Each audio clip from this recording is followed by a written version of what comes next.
Hey, and welcome to Footyology, the football show that hasn't played the game at the highest level, but can manage to string two words together.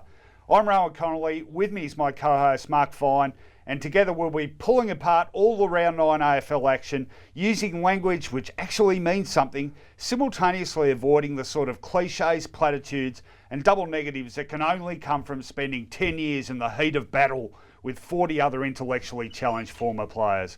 We've got the latest AFL news with Clark Kent's less striking but still able little brother Daniel Cherny, and a former star in a motorised four-wheel vehicle, how's that? Otherwise known as a car. I should have said car. We're taking your questions, and if you're good, giving you answers. We'll run the rule over the AFL ladder, then completely ignore it, giving our far more interesting version, and we'll yell and scream a lot about something minor we'll convince you is a disgrace on our rant off. So let's kick it off as I say good afternoon to you, Finey, and it looks like GWS are headed for big things this September. The question is, will anyone be there to watch it? Well, they'll certainly be there in September. How far they go and how many people watch it, I think is debatable. In fact, I think a lot of people have watched it. I'll be there because they're eminently watchable. They are good to watch. I think support and sponsorship is a potential problem, particularly in this neck of the woods. Yeah, look, as far as sponsorship is concerned, they've got the best sponsor of all, Rohan, the AFL. Yeah, they're good. It's pretty good to be bankrolled by them, isn't it? Certainly is. What else took your fancy this weekend? Well, I mean, what a weekend of football it has been. In fact, I'll let you kick off. You're more positive than I am. I tend to be a bit of a negative Nelly. All right. Well, the premiership race looks like anybody's, with some fancy stumbling, some precocious up-and-comers pressing their claims, and a couple of coaches who are apparently about to be sacked now being hailed as geniuses. Let's put the highs and lows of Round 9 under the microscope in Hot or Not.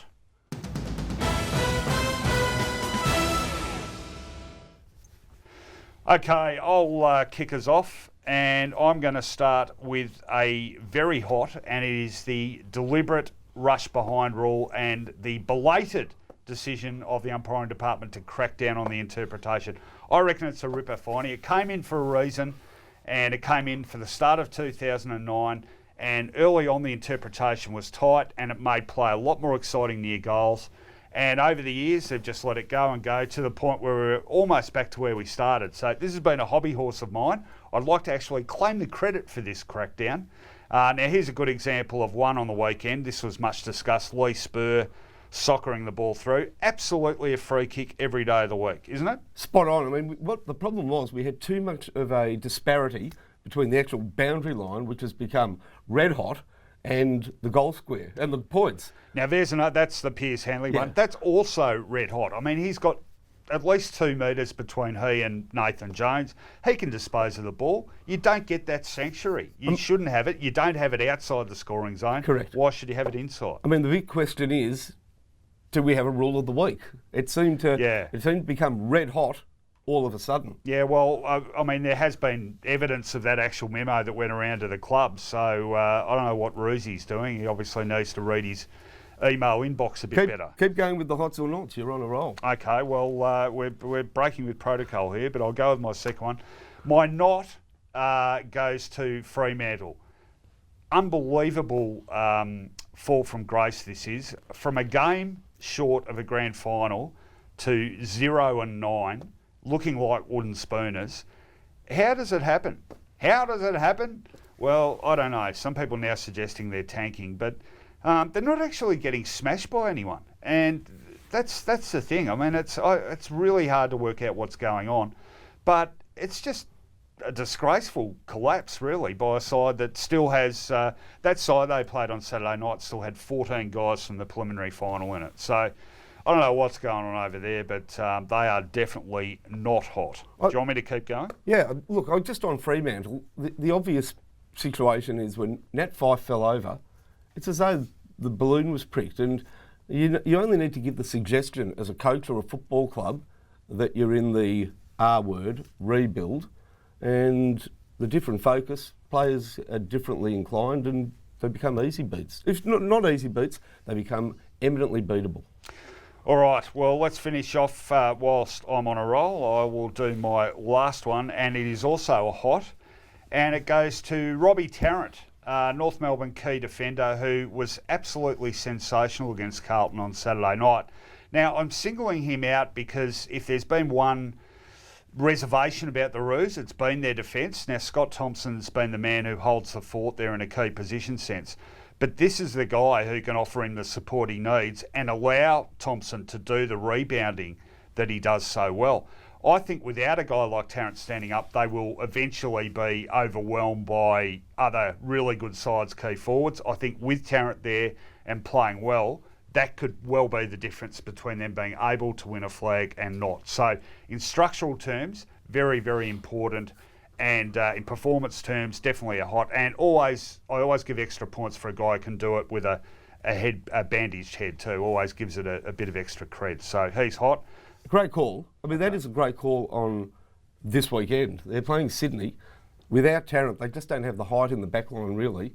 They would have been exposed by either Tippett or Sinclair. You know, Franklin plays further up the field, but they need Tarrant's extra couple of inches. Now, do you want to hear my hot? Okay, you've got about a minute and a half to get through your hots and nots. Go. Jay Cameron. What good. a Sunday for Jay Cameron. 11 goals. No, he only kicked 5. He and she. Of course, Jess Cameron, who plays Test cricket for Australia, very good. is an absolute beauty. That's Jeremy Jeremy, Cameron not kicked. Jess. I think Jeremy kicked the 5. He did. That one with a degree of difficulty that's worth noting. But Jess Cameron, another one of these multi-talented footballer stroke other sports. We've got Elise Perry, who plays cricket and soccer for Australia. Here's cricket and Australian rules football. And I tell you what, it's a fair standard of football. I umpired a Legends game on the weekend. There were 4 girls playing against the guys. They can really play their football. So we might just keep it to the Camerons, but I think it was very much worthwhile mentioning Jess Cameron. She's an absolute beauty, and Jeremy as well. Speaking of which, how did you pull up from that Legends game? Not legendary. Having to run Eddie had. That would Is this be a my not? not hot. I'd say that's my not hot. It's a big ground Eddie had. Your own fitness? Fatness. Fatness, right. Yeah, you are gasping a bit. You had half a packet of Winnie Blues before you came in, didn't you? You're looking a bit worse for wear, Finey, let's be honest. Well, time was again me. Yes. Let's just say. But we sorted it out and broke a few laws in the process. Okay, you got one more to go. A hot. Yes. You'll have to remind me, Ron. It is. I'm doing your hots. It is Ben Reid. Oh, now, Ben Reid's rundown. This was fantastic. Reece Stanley won 1 or 2 grand final sprints. Yep. So in the very same spot where he was sprinting against the best in the AFL, Ben Reid, I was just seeing whether we had it on the video, Ben Reid has chased him down. Come on, Ben, get him. Fastest player in the league, not on your Nelly, Ben's got him. And let me tell you, that was in the first quarter, a first quarter where obviously Collingwood set up the game 7-0, and he played a really important role in that, lifted the entire team. Great win by the Pies. No, set the tone. It was a great win by the Pies, who might be back in town. Time for a short break. When we come back, we've given John Pyrrhic the arse again for a younger, sexier newshound with far more ambition and a greater willingness to be humiliated in the pursuit of his goals. But let's get to the coaches' press conferences first, where Grant Dickinson has found irrefutable proof that when AFL coaches want cutting-edge, incisive analysis of the game, it's our show they turn to first. Nathan, I think we're all aware of why the Pies have played such cracking footy the last couple of weeks, aren't we? What's that? Well, it's because the players before the game have been watching Rohan and Finey's rant off and are so pumped to get out there. I'll tune into Footy Fix and get the best 5 or 6 minutes you've got on that during the week, mate. It's actually Footyology. What's it? Footyology? Footyology. But that's why they're playing well, isn't it? It could be.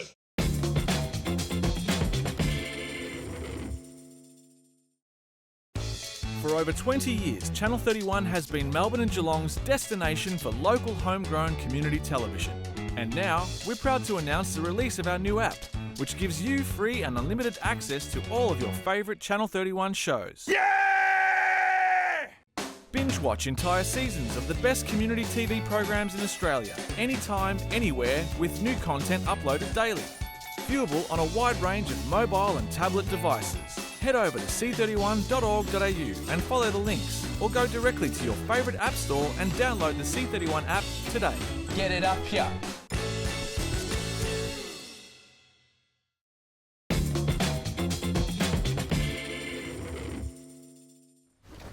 Welcome back to the show with the big news that it's out Pyrrhic and in Cherny. Yes, the Wonder Boy has successfully knifed the veteran, has been busy ferreting out all the latest in the football world. Don't mess with him when he's on the trail of a big scoop, or he'll make you wear his junior reporter's kit when he fires up on Tomorrow's News Today.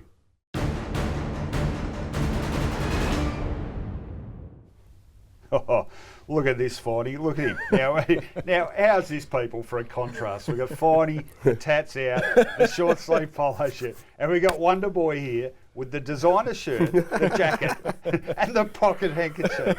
I think that could be called overdoing it a tad, but well done. Oh, you got to dress to impress on community TV. I'm impressed. I know, isn't it great? Superb. Great? All right, well, I hope your news is as good as your wardrobe. Well, we can only try, Rohan.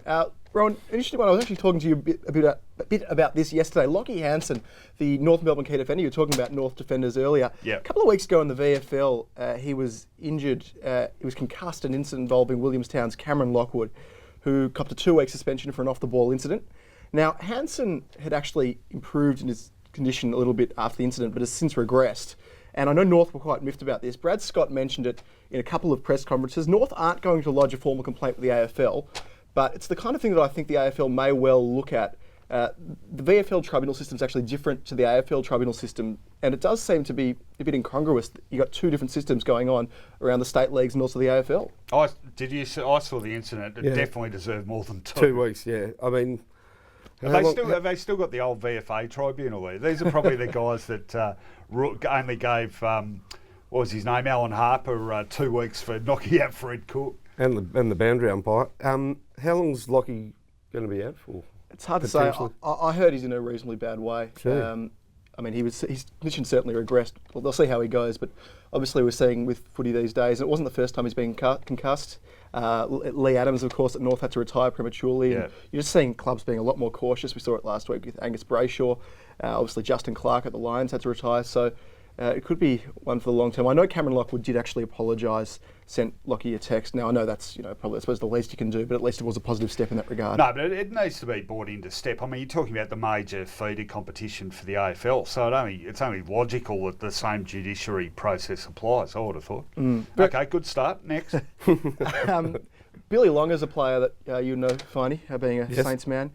He's out of contract at season's end now. He moved from the Lions a couple of years ago. He was one of the go-home 5, as they were dubbed, and the Lions continue to have some retention issues. The go-home 5. I think it's not quite the Chicago 7, is it? So, yeah.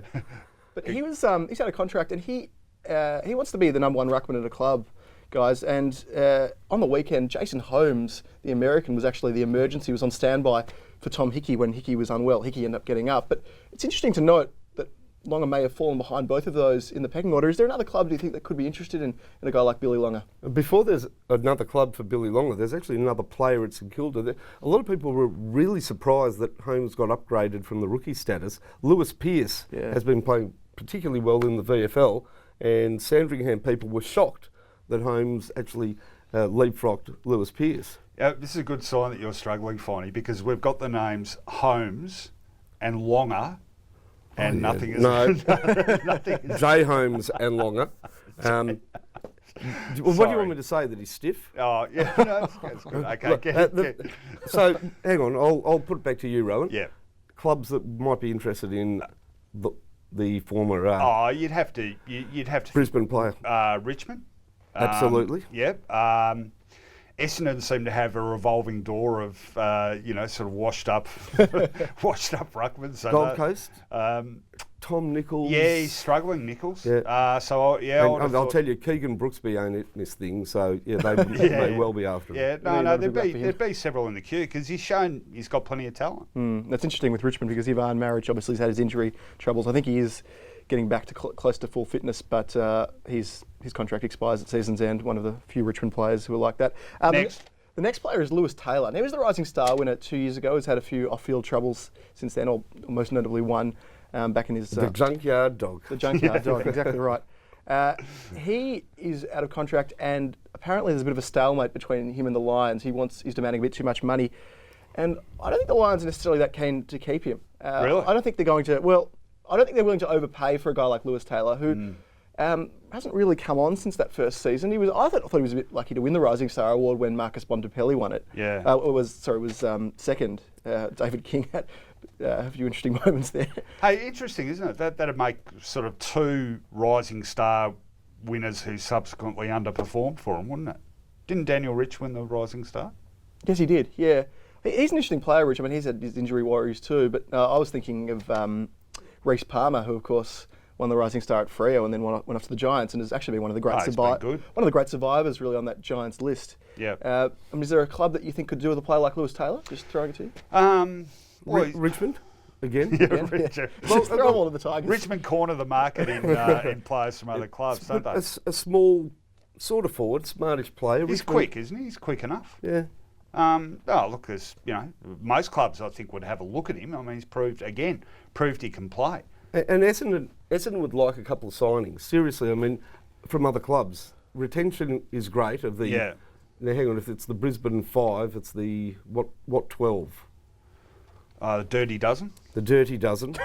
Might be 11, I reckon. By the way, do you reckon the 12 are going to be re-signed? Well, put it this way: I think the ones they want to re-sign will re-sign. Anyhow, Which one are you referring to that won't come back, Finey? No, I'd defer to Rohan. I just don't know whether they're going to bother re-signing all 12. No, I think that's a fair call. Although after Sunday, I'm not quite so sure. Okay, step on the gas here. Women's footy, I know, has been something we've been talking about quite a bit with Jess Cameron, you mentioned earlier. Great story in the weekend. The AFL pretty close, as I understand, to announcing which clubs are going to get the licences. Melbourne, the Bulldogs, certainly. You have to think to be pole position. Collingwood are pretty confident. St Kilda mounted quite a late charge here. They've done a lot of promotion actually after they lodged their submission. They had Shane Warne there on the weekend pushing the team on the outside. It'll be interesting to see whether they go for 8 or 10 teams. Do you think, but there's certainly insiders that think there probably isn't quite the talent for 10 teams? Yeah, well, look, at the top level, I think there is. I saw a fair bit of that Melbourne-Brisbane game on Sunday, and it was terrific. I mean, every game I've seen, I've been really impressed. I've seen a bit of women's junior footy too, and I've been every time I've seen women's footy, I've been impressed with the standards. Seriously, that's not just a PC statement. Spot on. Yeah, and the St Kilda would be quite well placed. They've done a lot of work with women in football, and obviously Peter Searle on board. I just think Matt Finnis has the club well placed to launch into women's football. Yep. It'll be interesting to see if they only go with 8 this time, whether, say, a club like St Kilda, who have lodged a bid, get it next time, or you go for Essendon, who decided not to lodge a bid, obviously got other things going on, Sydney, another club like that, and whether they were able to jump ahead of a club like St Kilda in the queue if the Saints miss out. So there's another scenario here, because WA have been slated for 1 team and apparently have talent for 2. Yeah. They might go with 2 in WA, leave it 3 in Victoria, and bring some more Victorian teams in next year. Would they call them the West Coast Coolers? I don't know why I went with that. It'll be a bit like the early days of the Eagles when they had essentially a state team and were dominating the competition. Another one very quickly, Mark Jamar is a player who was flagged to make his debut for Essendon. It was one of the top-up players. Interestingly enough, North Melbourne were actually quite interested in him at the end of last season. I think he just decided not to go there in the end. Now he's the ruck coach at the Bombers. But it would be interesting to see if he'd been sort of the backup ruckman for a North Premiership team. Well, that's what I was going to say. It'd be backup, wouldn't it? I mean, Todd does everything, doesn't he? Ben Hudson, like it would have been. Todd's so good that whenever they do the ruck practice at North, he actually competes against himself. I mean, he's so good. You would definitely be backup and nothing more. Is that where the expression comes on your Todd? I suppose so. It doesn't, but anyhow. Well done, Wonder Boy. Very good effort. Particularly pleased with the pocket handkerchief. Finey and I are going to follow suit next week. No, we're not. We've got to get John Pierrick to lift his game as well. Well, out of respect for you, I covered up a tap then. He's on notice, John Pierrick. If you're watching this, John, you better lift your game, Sonny Jim. All right, you'll be back for the credibility ladder too, so we know you'll be well prepared for that. Let's get to another break, and when we return, join me, Finey, and a former AFL star as we drive relentlessly around the block looking for enlightenment, pathos, and a petrol Bowser. You surveyed 100 people and they decided to bring Grant Denyer in the side. Yeah, we were going to go in a bit undersized.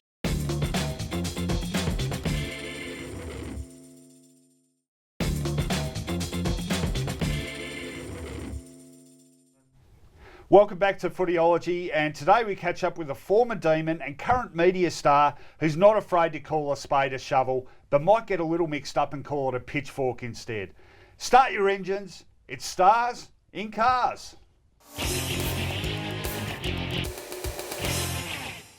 We're back with Stars in Cars with one of the biggest stars of them all. Workmate, former champion, Melbourne footballer, and musical aficionado, David Schwarz. How are you, Ox? Good, Finey. Great to be. Good. Hello, Rohan. Hello, Ox. Great to be here. So we're here to talk about your football life, which is vast and eventful and controversial. But we'll start at the start. Hang on. I reckon we need to start at the end because Ox. Start at the end. Well, Ox's musical selection is. Oh, we're doing that up front, are we? We're going to do it up front. It's extraordinary, but David claims that it's such a wonderful song and so important to his being that he performs best after hearing it. Is that true, Ox? DNA. It is in my DNA. Well, hang on, before you play it. Well, I'm not allowed to touch it. Remember, I got in big trouble when I was. I'm going to pull over because we had some, quite rightly, we had contributions from some of our viewers Constabulary friends who suggested that I shouldn't have been mucking around with a Mobile device. whilst driving. So here we go. Pulled over. Pulled over, turning the vehicle off. We are in Swan Street. We might get a tap on the window in a minute. And this should be pretty simple. Okay. Here we go. Just get your ears around this. Oh, wow. So now it's on and I can start the car up again. Oh my God. That's the Bangles. Of course it's the Bengals, Rohan. Have you got a sick bag? My eyes watering. Yeah, they are. Do you understand? Do you feel the same? Am I only dreaming? So can we talk about the footy Let's now? talk about footy. Okay. Sunbury boy. So how Sunbury and Melbourne Football Club don't seem a natural union. No, it certainly wasn't. I grew up as a mad hawker, so for me to get to Melbourne only happened through what we're seeing now called zoning. Yeah. Which is coming back into vogue. So I was zoned to Melbourne, and at the age of 14, I got asked to go down and play in the under-19. So I debuted. I think I just turned 15. I was 15 in a week when I played my first under-19s game, That's amazing.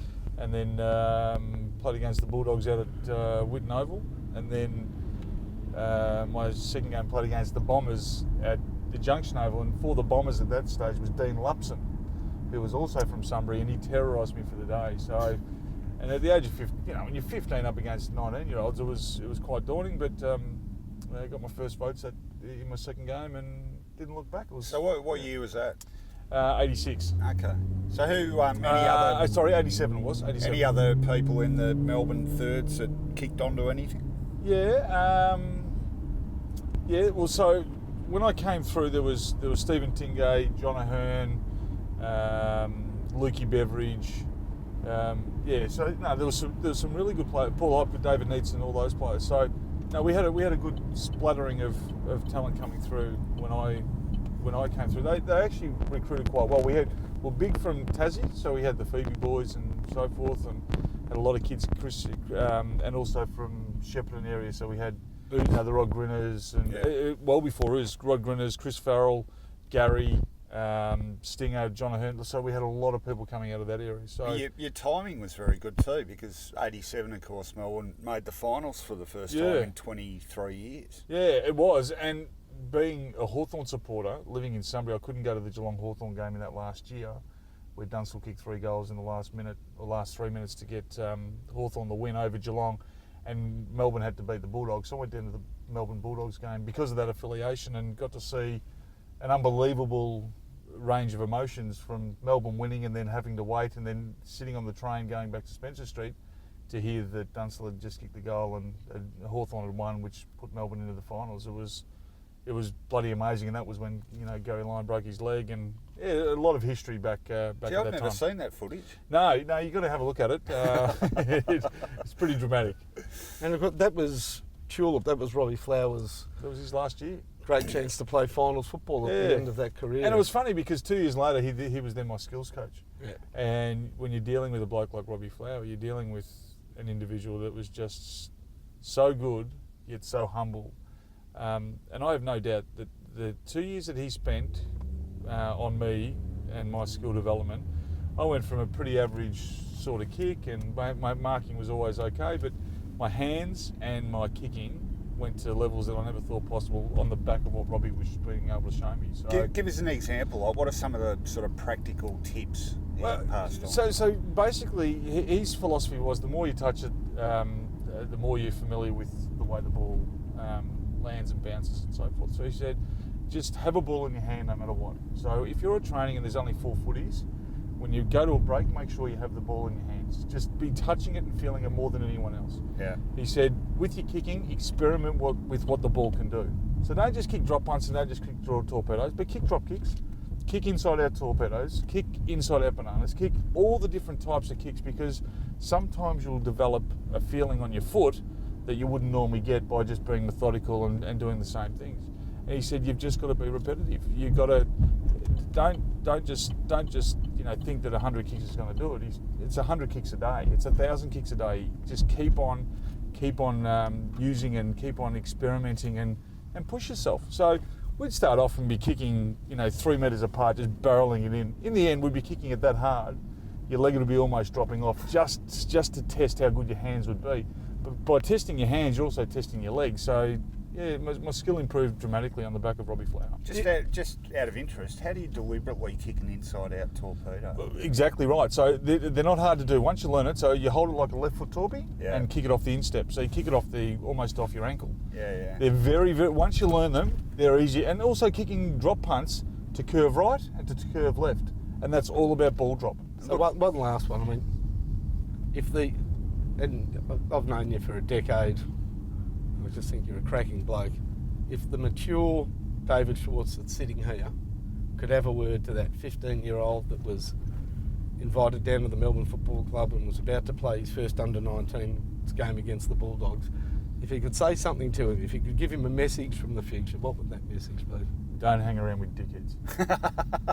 Well, what are you doing with us? Well, there are exceptions. No, but not of course. No, absolutely. You are a product of who you hang out with. So. Yeah. I hung out. Out of all the people I've hung out with, the Sunbury boys were the most consistent. They were actually great guys who kept you grounded. I never got into trouble with them. They were absolutely decent blokes. Yeah. It was when I allowed people into my life that I thought were friends. The hanger-oners. Yeah. They're the ones that I feel affected me and probably manipulated how I was thinking and how I was feeling. And Mum was all over it. Mum was too clever. She just said, "They'll be the death of you. You've got to be very careful. You hang around dogs, you catch fleas." It was her famous saying. And I remember she said to me one day, she said, "You're infected. You got fleas all over you. Get away from them." And we finally did. And if I can give anyone any advice, you are a product of the people that you hang out with. You hang around good people, you make good decisions. You hang around dingbats, you'll make really ordinary decisions. Yeah, good call. Well, fortunately for us, we hang around with you a bit. So we've come to the end of the drive. Oh, there's a beautiful drive around the MCG. That was my home ground. Yeah. Now, how many people get to say that their home ground to play footy on was the mighty MCG? Not just home ground, but you made it your own. I mean, there were times there where the MCG and David Schwarz were an unconquerable combination. So good were you, Dave, that I'm willing to do something that I can't believe that I'm going to do. Oh, no, again. We're finishing on the eternal flame. Mark, give us a few bars. I'm going to cry. Come on, give us a few bars. Close your eyes, give me your hand. If I had a cigarette lighter in my pocket, I'd light it. Oh. She did this nude. If that's not inspiration, Susanna Hoff. If that's not inspiration, Mark, I don't know what is. In the recording studio? Okay, so we're picturing Susanna Hoff's. Oh, I'm picturing that all the time. Is this burning an eternal flame? I don't know if it's burning an eternal flame, but it burnt my thumb. Thanks, Oxy. Thanks, mate. Love you, Cheers, mate. Ox. Thanks, Roko.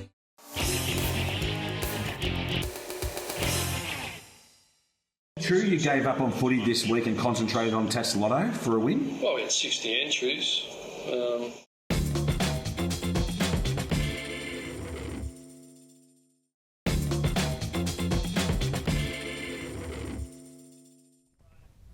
Thanks for joining us here on Footyology. We've got a dedicated crew here and they're very good at multitasking. We've just had one of them sorting out his roommate's problems during the break. All sorted? All good. Okay, we're ready to go again.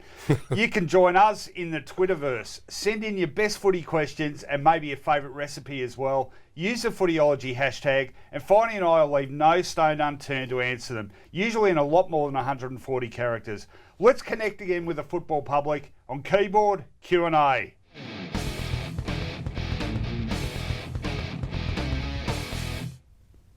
Okay, I was a bit worried about you earlier, Finey. You were looking a bit seedy. You improved a bit. All okay? Off death's bed. Oh, geez. Yeah? I was pretty quick this morning. You haven't been spending too long on Twitter, have you? No, not too long on Twitter. How have you gone this week? Fair to muddling. Yeah? Haven't really done a lot, but gee, I don't know whether it's a dead lurgy, but pretty crook this morning. Live TV, though, you've got to put in. Yeah. No, I'm impressed.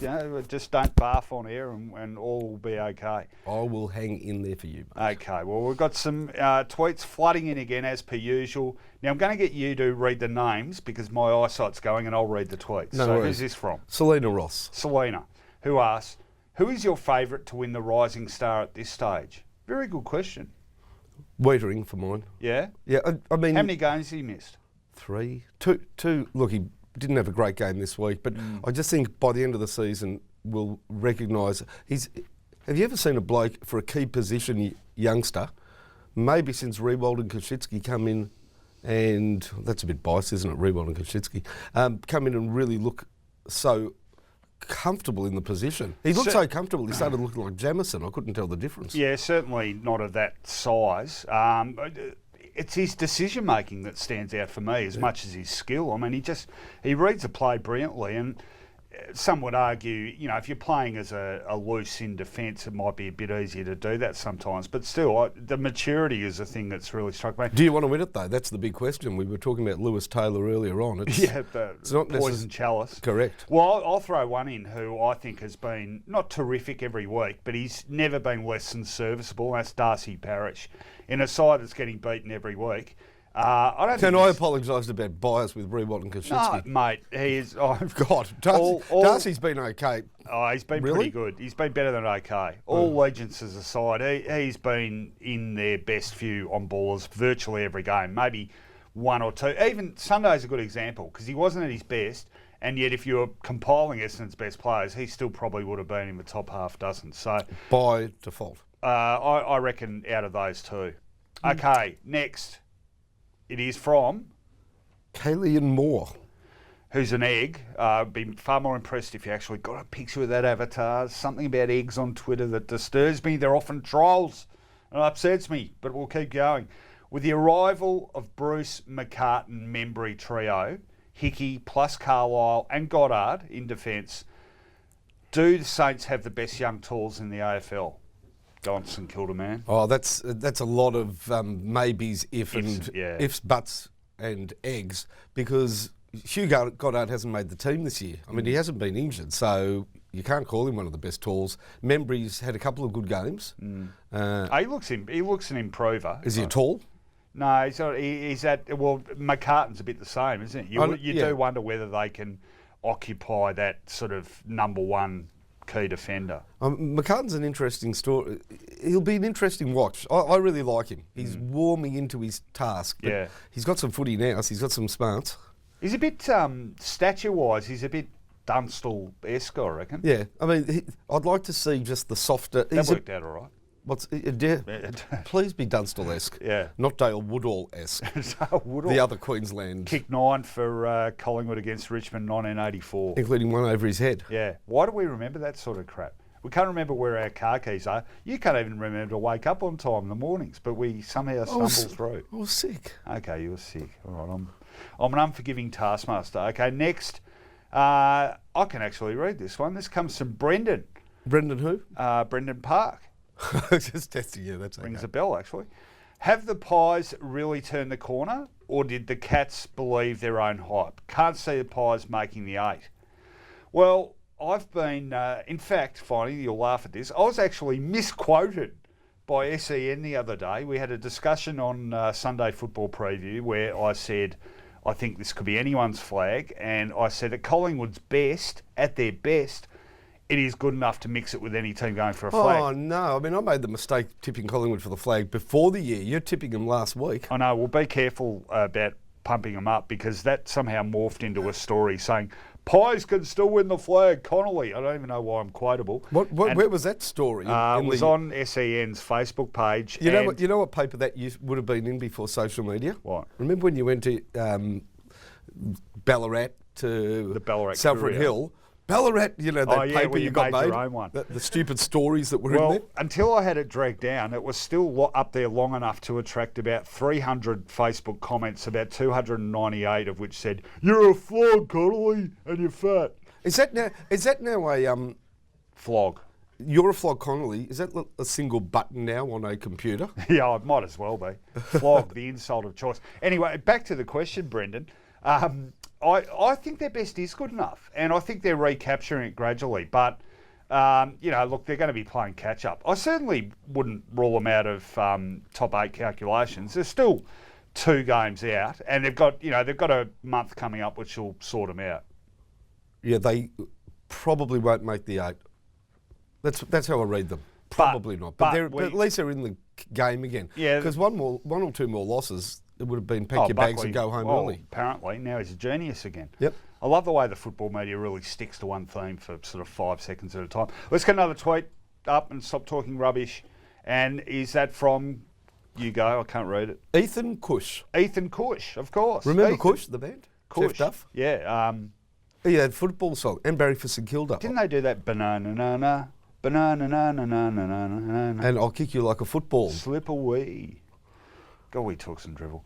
Hey, boys, At least I can don't sing Cats fit in Vardy and Clark amongst their current tools when fit and ready, or does that make them far too top-heavy? Good question. I recused myself from the question because I'm accused of having an anti-Zach Smith bias.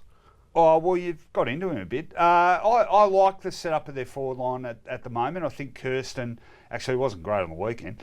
I think Kirsten's been really good support for Hawkins, and he's sort of emerging into that defined role. But I think they could probably use another tool up there. I mean, Tomahawk still sort of carries the bulk of the responsibility and the pressure, doesn't he? I mean, he kicked 4 on the weekend. Is that his best haul for the season? Yeah, came in a rush. He's pretty well held for a while. But I think it's the smalls who probably end up making or breaking the productivity of that forward line, a la Motlop and perhaps Cockatoo. Lincoln McCarthy? McCarthy, yeah, who's injured at the moment. Yep. I think we've got time for one more. Let's get it up there on the screen. Oh, okay. Quickly. This go one. What? What are you going to say? Quick. No, I just want to know what's happening with Camera 4's best mate's flatmate. Oh, no, we'll get on to that. Dole Pludger, who says... Yeah, that's your mate, Dole Pludger. Yeah, we had a bet. Surely time for a send-off rule. Why should Port benefit, West Coast be penalised for a dog act? Comparable codes do. Was that from Dole Pludger or Kevin Bartlett, who has a new thing to bang on about? Oh, that's just KB trolling again. In fact, we talk about trolling a bit on this show. KB is the best in the caper at it. He looks like a troll. He does, actually. He does. In fact, in the football media, he's the second most troll-like person. He looks more like, is it Gollum? Gollum, Yeah, Gollum. Yeah. Anyway, back to the question. No, I don't like the send-off rule. I think there's too many times where players will subsequently be found to be not guilty. It's sort of like... Yeah, but what a great opportunity for the crowd to get involved. Imagine 90,000 people at the G. Phone in. You're going home in the back of a divvy van. Yeah, very good. Very good. No, look, there was a controversial VFA Grand Final back, I think, involving Springvale and Brunswick. I thought Alan Harper was going to get another one. No. I think it was 1983, and I think Springvale might have had about 3 players set off at a crucial stage, and a couple of them were subsequently found not guilty. And it gets back to that, not that I'm putting into the same sort of seriousness, but the old capital punishment argument. What is it? Why hang? You know what I'm trying to say. The one who's not guilty shouldn't be punished for everyone else. Longer, Holmes, yeah, well hung. Tortured analogies to her. Here's how I read it. It's so easy to say, we'll just keep it for very serious offences that are clearly without debate. Yeah. The football doesn't work out like that. There's just not going to be a Barry Hall incident or a Sam May incident or a Jonas Brother incident. Well, it's a great name for a thug, isn't it, Jonas? And even that incident, actually, even Graham Corns came out and defended Jonas, said he was protecting himself. Corns and Dermy. Dermy's always the defender of the hitter. Corns, get off the juice, seriously. I mean, you never know the damage that the back of someone's head can do to an unprotected elbow, Finey. I'll tell you, Cornsy, what are you on, mate? He's on 5AA, he's on... No, he's on the gear. I don't know. He's a Vietnam vet. It's done stuff to him. He's a great bloke. He's a great bloke. Good on you, Graham. Another break now, and when we return, forget all about that AFL ladder thingy. It's ours that has the clubs and coaches breaking out into a cold sweat. Donald, Grant Dickinson from Footyology Australia. First of all, just let me compliment on how magnificent your comb over is. It's kind of why I'm here. Thank you. Our comb over king, Kevin Bartlett, would like to challenge you to a comb off, if that's possible at all. Are you talking about here? Or Punt Road. We're doing some of that actually already. Awesome, that'd be great. Very much involved. Why? What are you looking for? What kind of Centre part, middle part, gel it up. Okay, cool. Yeah, cool.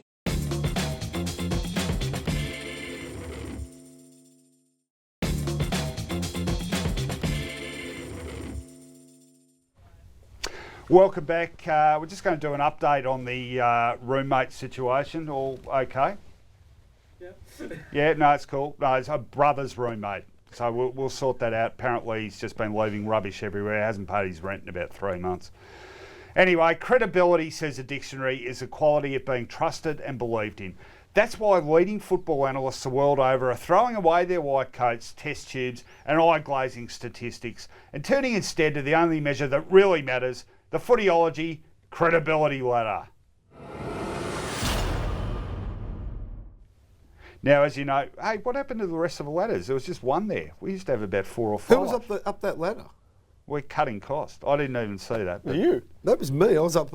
I am so scared of ladders. There's strange things happening today. Now, as you know, Wonder Boy, this is a segment we put a lot of thought and energy into, so much so that usually Finey and I are late and John Pyrrhic turns up and he puts it together and we argue with him. So, but I actually got here in time to sort it out. Actually, I phoned it through while I was driving in. So it's a bit more order than usual.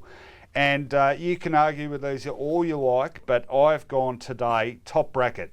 There are only 2 teams who are contending for top spot on the credibility ladder this week, and they are GWS and Collingwood. Yeah, I had Collingwood. Okay, who do you reckon? I had to say Collingwood because... Why? Well, the Bulldogs were undermanned. As much as it was a good win, it was at home, whereas Geelong were pretty much full strength.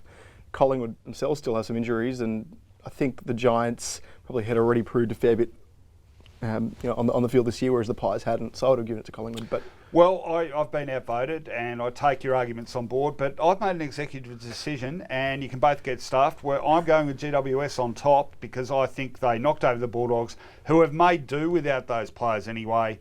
Top 8 side. They were going for their, 6th win in a row, so the pressure was on. All those GWS supporters piling on. No, I'm just kidding about that one. But I'm going for the Giants on top. So let's roll out the top 2. We've got GWS on top, Collingwood 2. Next. Now, I think it's a race in 3, the next 3 spots on that ladder in the green zone.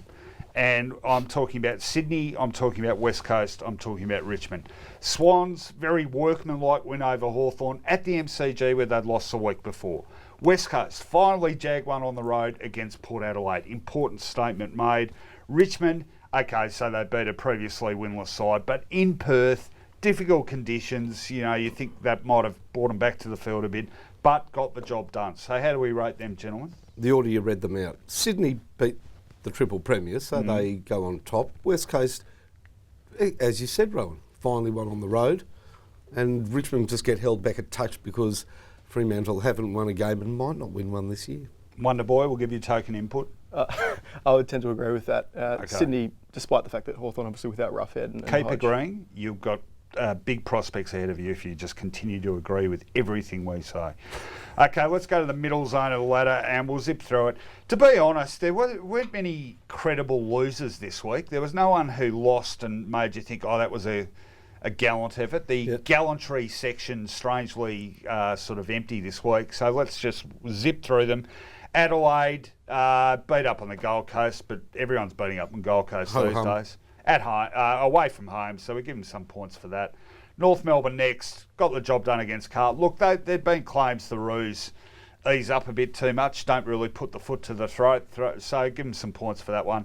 Next, the Saints beat up on Essendon, again, so has everyone. Melbourne beat up on Brisbane. There was a little period there where Brisbane gave it a crack, but that soon fell away. So routine win by the Demons. Okay, let's go with the rest of the middle bit. Hawks. Okay, so now we get our losers. Who are the most credible of the losers?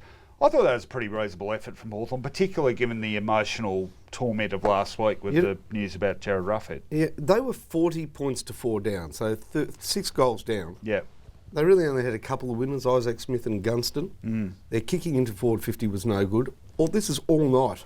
How do they get to a situation, if Duray kicks that goal, they're within less than a kick with 7 minutes to go? I don't know how they pulled themselves into it. They've got a real inner belief and will to get the job done that even got them back into that game without barely having a winner on the ground. Well, to echo Peter McKenna back from the 1980s, you can never write Hawthorn off. Wonder Boy's too young to remember any of that, but I'll zip through the rest.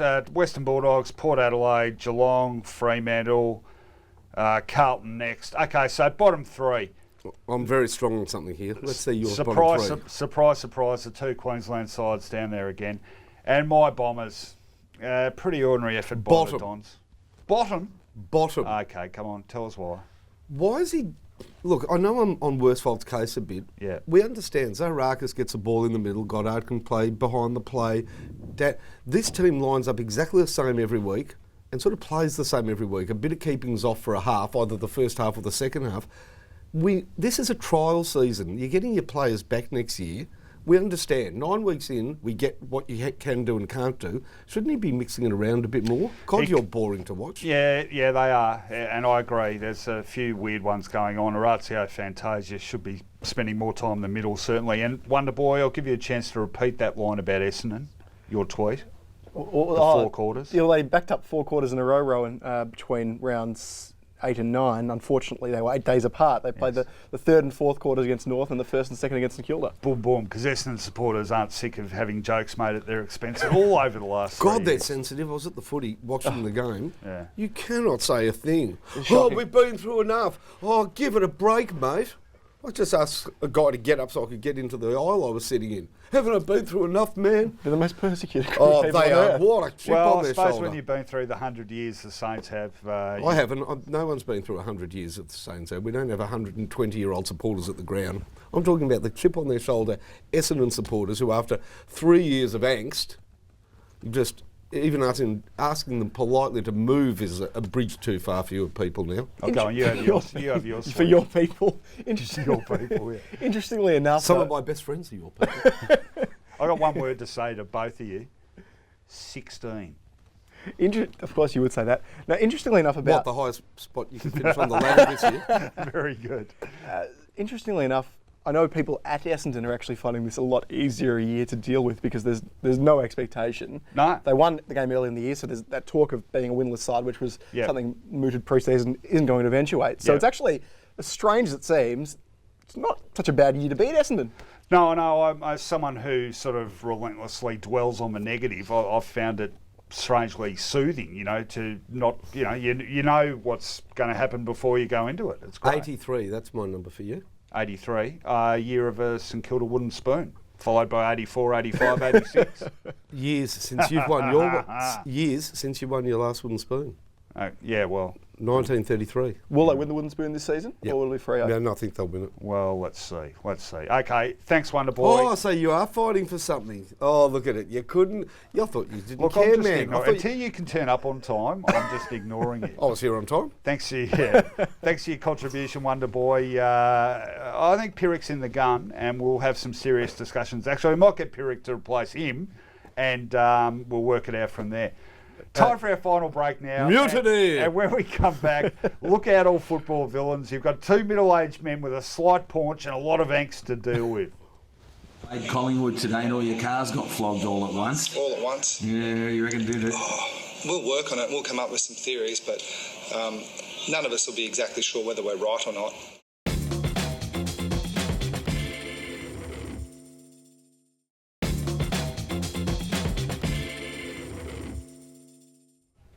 Welcome back. Well, there's nowhere to hide when Finey and I have football injustice in our sights. We're never short of a clip for someone or something, and while other footy shows ham up their controversy, we don't need to stack anything on. Come down to Channel 31 at the end of the show, and we'll be going 10 rounds with anyone who even looks at us the wrong way, let alone us as for the time. But first, deal with this. It's time for the Footyology Rant Off.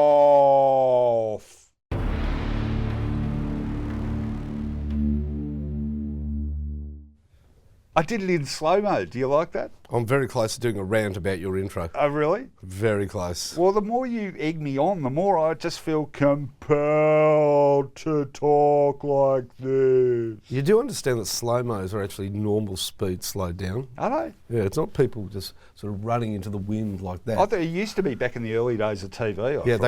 There was no slow-mo. In fact, they were able to convince footballers. Do you remember the old slow-mo coverage of the three VFA. games? The three games that weren't covered by the big replay? Forward pocket at South Melbourne. Yeah. I got a great story about that. You got 1 sec?